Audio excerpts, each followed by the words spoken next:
সেকেন্ডের জন্য আমি যেন তোমারে না ভুলি রে আল্লাহ। তুমি হায়াতের মালিক, মৌতের মালিক, আমি যেন মরণের ভয় তোমাকে না ভুলে যাই। আমি যেন মরণের ভয় আপনাকে যেন ভুলে না যায়, আপনার হাবিবকে যেন ভুলে না যায়। বেলালের চোখ বায়া বায়া পানি পড়ে, গা দিয়ে রক্ত ঝরে। বেলাল চোখের পানি ছেড়ে কান্দার বলে, ও মায়ার গোলামের রে, তোদের অন্তরে কি একটু মায়া নাই রে? আমি কি অপরাধ করেছি? আমি কারোর মাথায় বাড়ি দিই নাই, কাউকে ধিক্কার দিই নাই, কাউকে কষ্ট দিই নাই। একমাত্র অপরাধ আমার আল্লাহকে ভালোবাসা, আমার হাবিবরে ভালোবাসা রে। আমি বেলালের জীবন নিয়ে যদি তোরা শান্তি পাস, আমি বেলালের রুটা নিয়ে যদি শান্তি পাস, আমি বেলালকে মারিস, আমি যত কষ্ট দিস না রে, আমি বেলাল একটা মিনিটের মধ্যে, একটা মিনিটের জন্য, একটা সেকেন্ডের জন্য আমার মালিককে বলে থাকতে পারবো না। এই দুনিয়ার সব ছেড়ে দিতে পারি, এই দুনিয়ার জীবনটা পর্যন্ত ত্যাগ করতে পারি। আমি বেলাল আমার জবান থেকে এই কালেমা সরাইতে পারবি না।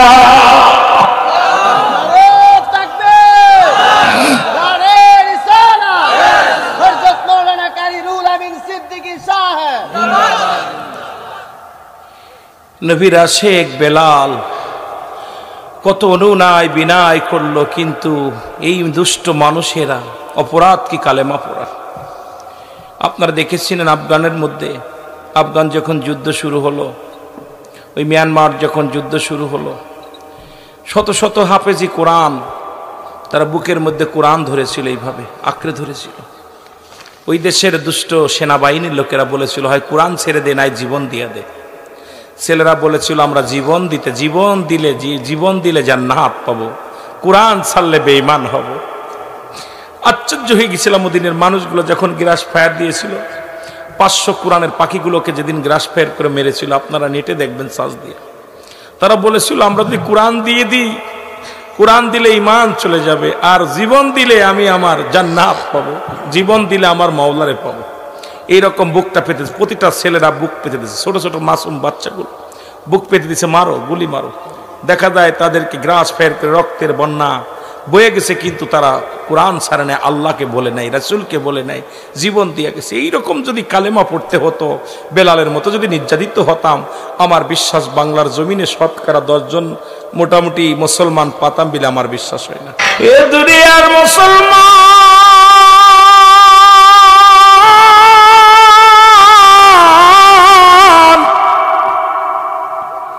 বেলাল আগাতে আগাতে জর্জরিত হয়ে কান্দে আর হাত বলে চিৎকার মারেন। বেলালের মার বন্ধ হয় না রে। বেলাল লোটা পড়েছে জমিনের মধ্যে। উমায়া খবর নেই বেলালের অবস্থা কি। বলো হুজুর, বেলালকে যত মারি ততই জোরে কালেমা পড়ে, বেলালকে যত চাবুকের আঘাত চালায়, ওই চাবুকের সঙ্গে বেলালের গায়ের গোস্তগুলো উঠে চলে আসে, কিন্তু বেলালের জবান থেকে আমরা কালেমা সরাইতে পারি নাই।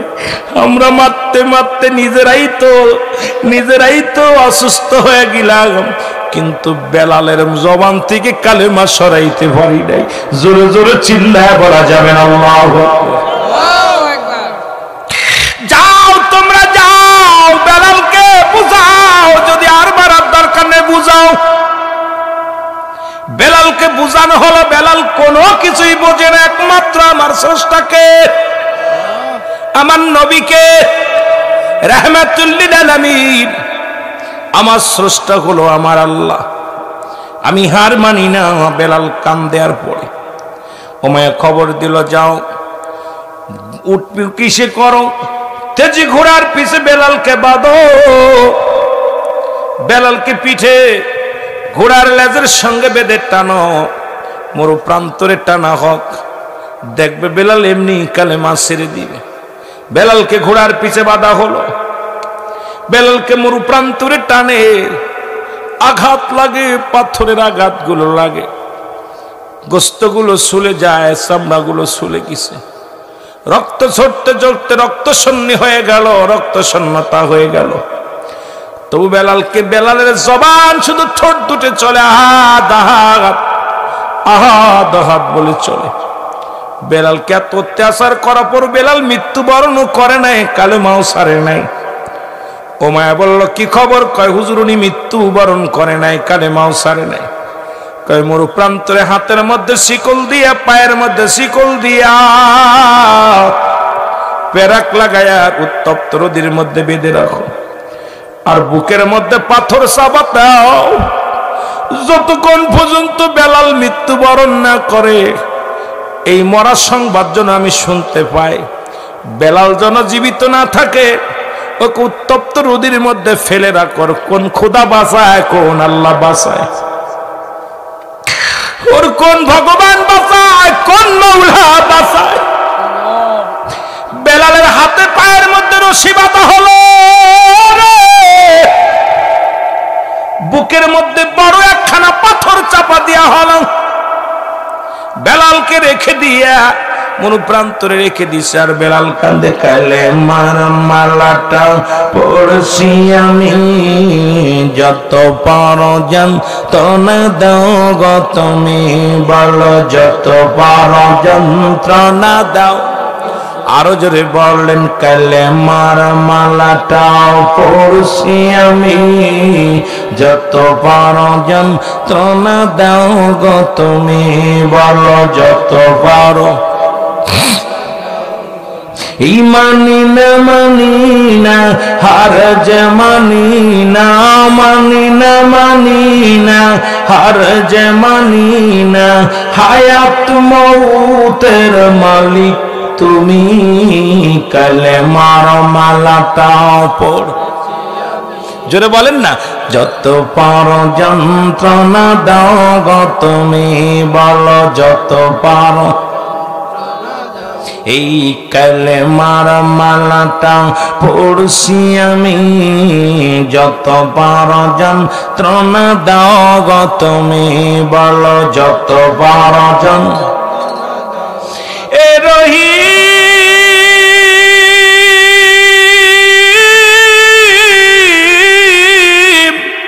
এ রহমান, আমার জীবনের মালিক তুমি, বলো আমার জীবন।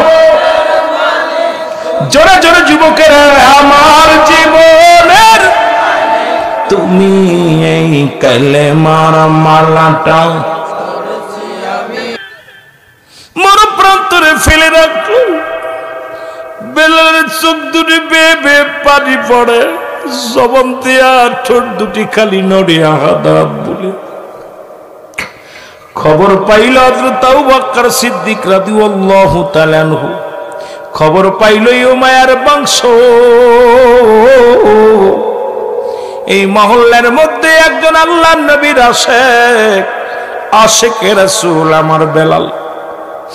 ওই এক বেলাল নামে একজন হাবশী গোলাম, অপরাধ তার কালেমা পড়া, তাকে নির্মম ভাবে আঘাত করা হয়েছে, তাকে কষ্ট নির্যাতন করা হয়, তবু তার জবান থেকে কালেমা বাইর হইনি। আবু বকর খবর পায় এক দড়ি চলে আসেন, এই যে দেখে বেলাল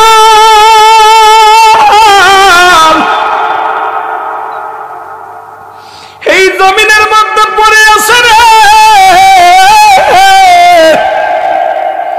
বেলালের জানটা কোন রকম টিপ টিপ করে যে বাদানের রুটা চলে, রক্ত চলে।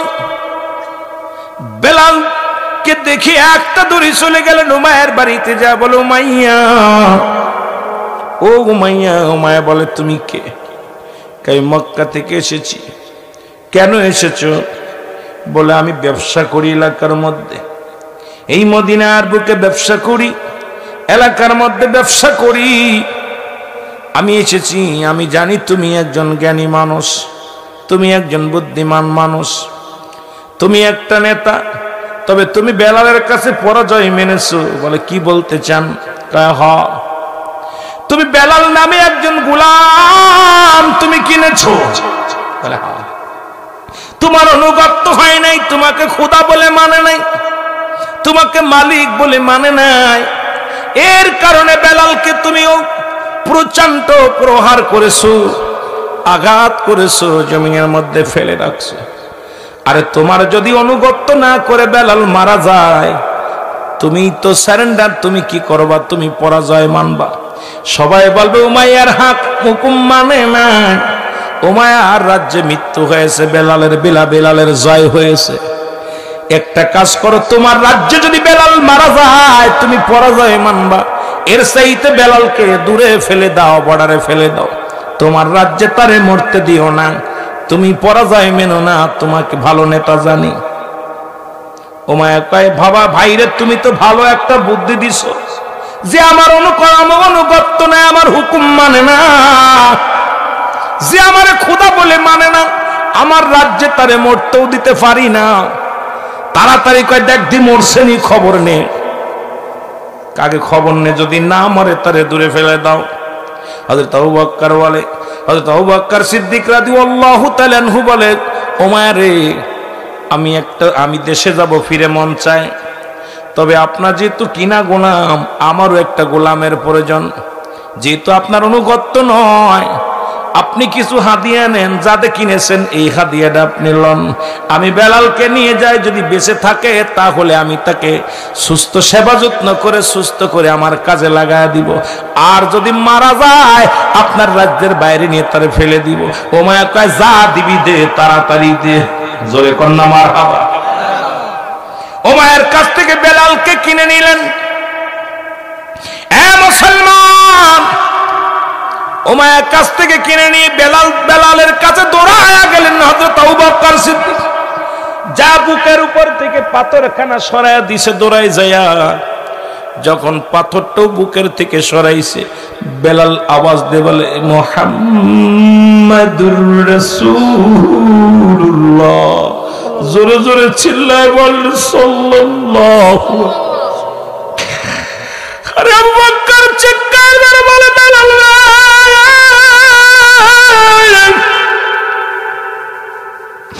শত যন্ত্রণার পরেও রে বেলাল, আমার মালিক রে তুই বলিস না, আমার হাবিব রে তুই বলিস না রে। ও বেলাল আয়, আমার বুকের মধ্যে আয়। হযরত বেলালের হাতের রশি খুলে দিলেন, পায়ের রশি খুলে দিলেন। আবু বকর বুকের মধ্যে টান দিয়ে লইয়া একটা চিৎকার মারে, কান্দার ভাইয়া রাসূলুল্লাহ, দুনিয়ায় কত আশেক দেখেছি, কত পাগল দেখেছি, বেলালের মতো এমন পাগল নজরে পড়ে না।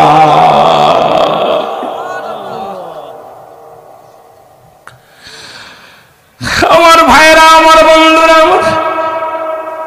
গভীর মনোযোগ। বেলালকে বুকের মধ্যে নিয়ে ঘাড়ে করে চলে গেলেন, নবীজির কদম মুবারকে নিয়ে গেলেন।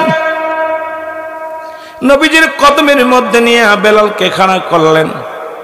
বেলাল দাঁড়াইতে পারে না, বসতে পারে না। বেলালের গায়ের মধ্যে রক্ত, সমস্ত গাটার মধ্যে রক্ত ঝরা অবস্থা, কলতানি ঝরে। বেলাল রেখে দিলেন রাসূলুল্লাহর কদমের গোড়ে। আমার নবী বলে আবু বকর রে, কাকে আনছো? বলি ইয়া রাসূলুল্লাহ, ইয়া হাবিবাল্লাহ, এমন একজন পাগল আনছি গো,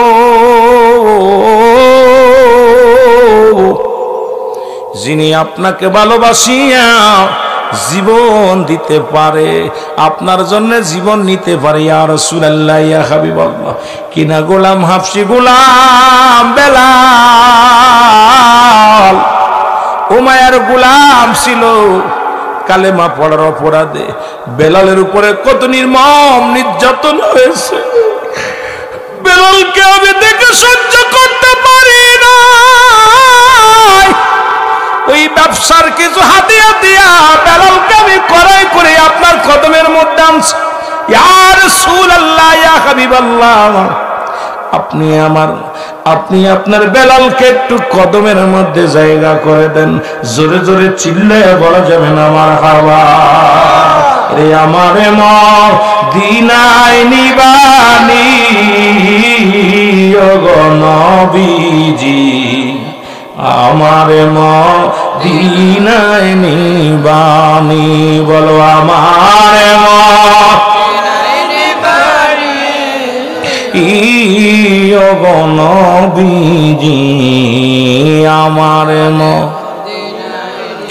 ও নবী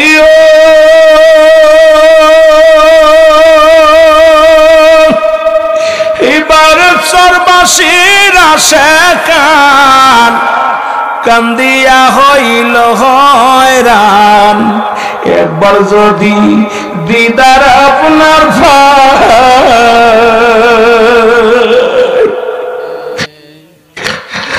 আল্লাহ নবী ডাকতে বলে বেলাল আয়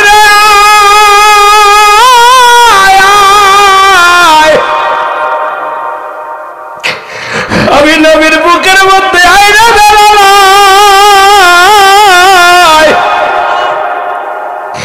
আল্লাহ নবী বেলালকে বুকের মধ্যে নিয়ে একটু দোয়া করে দিন নবীর কদমের মধ্যে পড়ে বেলাল কান্দিয়া রাসূলুল্লাহ ইয়া হাবিবাল্লাহ উমাইয়ার দুষ্ট বেঈমানেরা যত যন্ত্রণা দিছে গো আপনার হাতের পরশ পাইয়া আপনার আলিঙ্গন পাইয়া আমি বেলাল জীবনের সব দুঃখ ভুলে গেছি ইয়া রাসূলুল্লাহ ইয়া হাবিবাল্লাহ জীবনে আর কোনো দুঃখ নাই আর কোনো কষ্ট নাই একটাবার আপনার নূরের চেহারা মোবারক আমি দেখেছি বেলাল আমার জীবন ধন্য হয়েছে ইয়া রাসূলুল্লাহ ইয়া হাবিবাল্লাহ আপনার এই কদম খানার জন্য আমি বেলাল কত যন্ত্রণা পেয়েছি আপনার এই কদমের জন্য নবী গো কত মার খেয়েছি ইয়া রাসূলুল্লাহ আপনাকে পাওয়ার জন্য যদি জীবন চলে যেত গো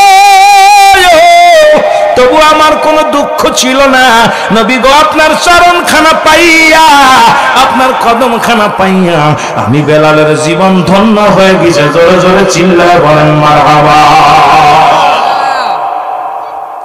আল্লাহ নবী ডাকতে বলে বেলাল রে আবু বকর রে আজ থেকে আমার বেলাল রে আমার কাছে রাখ রাসূলের পাম রাসূলের হাতের পরশ পাথরের হাতের ছোঁয়ায় আমার নবীর এই পরশের ছোঁয়ায় বেলাল সুস্থ হয়ে গেলেন বেলাল পরিপূর্ণ সুস্থ হয়ে গেলেন নবীজি বললেন বেলাল রে তোর যতদিন ইচ্ছা হয় তুই আমার কদমের মধ্যে থাক নবীজি কদমের মধ্যে বেলালের জায়গা হয়ে গেল বেলাল প্রতিনিয়ত রাসূলুল্লাহর রওজা রাসূলুল্লাহর আশপাশে কামরার পাশে পাশে ঘোরাঘুরি করে সাহাবীরা সবাই আশ্চর্য হয়ে যায় বেলাল এত প্রিয় হয়ে গেল আমার নবীজির বেলালকে মুসলমান উতবা সাইবা আবু জেহেল আবু সুফিয়ান হঠাৎ একদিন এসে দেখে রাসূলের পাশে বেলাল বসে আছে সুবহানাল্লাহ বলেন না এখন মুসলমান শুনে নাও এরা উতবা সাইবা আবু জেহেল এসে দেখে রে আল্লাহর নবীর পাশে বেলাল বসে আছে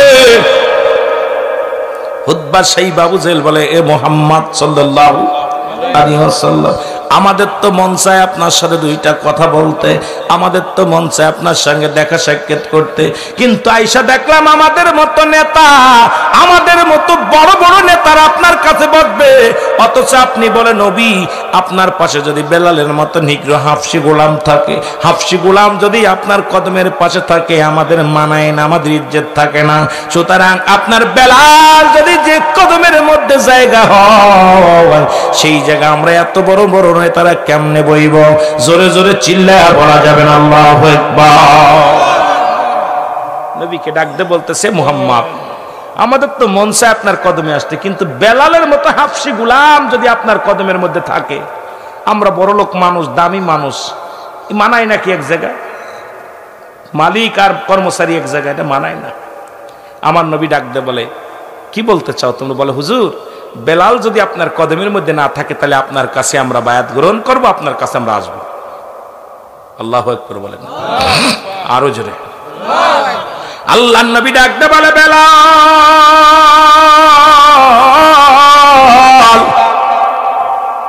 বেলাল রে উতবা সাইবা আবু জেহেল আবু সুফিয়ান আমার কদমের মধ্যে আছে ও বেলাল আগামী কাল তুই আমার কদমের মধ্যে আসবি না যদি উতবা সাইবা আবু জেহেল যদি কালেমা পড়ে নাই কতই না মঙ্গল হবে কতই না উপকার হবে ইসলামের বেলাল বলে নবী গো পৃথিবীর মধ্যে মায়া যতগুলো চাবুক চালাইছে আমার গায়ের মধ্যে আমি এত কষ্ট পাই নাই, কিন্তু আপনার কদম থেকে যাবার কথা শুনিয়া আমার কলিজাটা ছিদ্রা হয়ে গেছে ইয়া রাসূলুল্লাহ।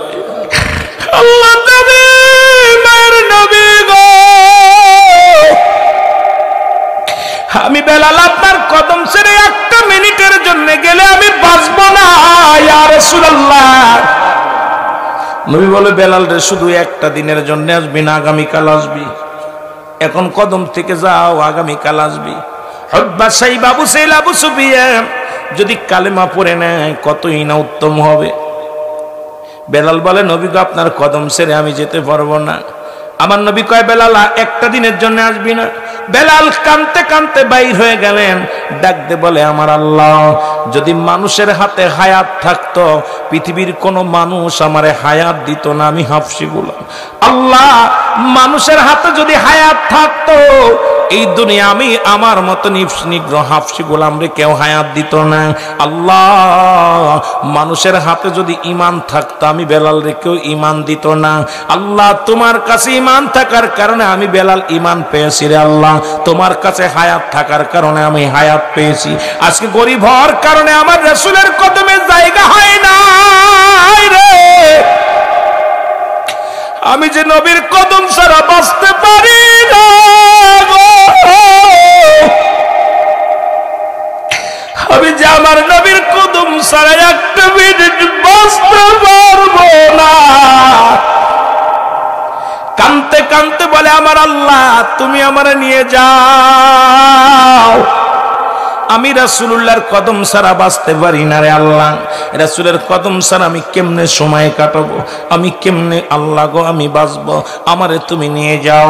আমার আল্লাহ ডাক দে বলে, আমার নবীরে ডাক দে বলে, জিবরিল আমিন তোরে আমার হাবিবরে জানা দাও, আমার হুকবা লাগবে না, সাইবা লাগবে না, আবু জেহেল আবু সুফিয়ান লাগবে না, আমি আমার বেলালের চোখের পানি সইতে পারি না। আমার বেলালকে যেন রাসূলের কদমের মধ্যে ডাক দে নেয়, আমার বেলালের চোখের পানি জমিনের মধ্যে পড়ে আমি মাওলা সহ্য করতে পারি না। আমার হাবিবকে ডাক দে বলো, আমার হাবিব যেন বেলালকে ডাক দে বুকে নেয়। জোরে জোরে বলেন মারহাবা। এরে নবীজির প্রেমের কথা বলবো রে কারে, বলেন নবীজির শানের কথা আরো জোরে বলেন, নবীজির প্রেমের কথা বল, কি বলিব মহিমা,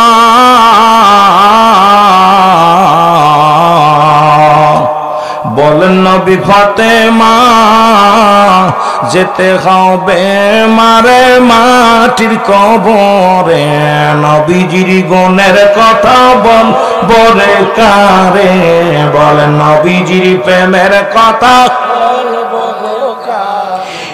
ইলাহি আলামিন,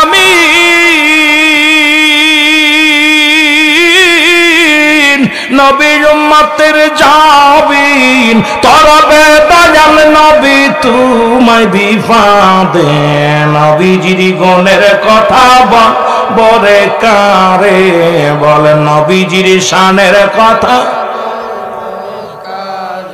নবীর বংশ দেওয়ানা জঙ্গলাই ঠিকানা, ঘুরিয়া বেড়াও কেন খোঁজ না তারে, ঘুরিয়া বেড়াও কেন খোঁজ না তারে, এরে লাইলাহার কালেমা পড়েন যত উলামা, জবানা করবে বাহির আল্লাহ আসানে, নবীজির গুণের কথা বলবো রে কারে, বলো নবীজির প্রেমের কথা। দুই সাহাবীর ভিতর ঝগড়া বাজছে, এক সাহাবী গালি দিতেছে আর এক সাহাবী শুনতেছে, নবীজি মিসমিস করে হাসতেছে। নবী যখন ওই সাহাবী যখনই প্রতিবাদ করছে তখনই দেখলাম নবীজির মুখটা বেজার।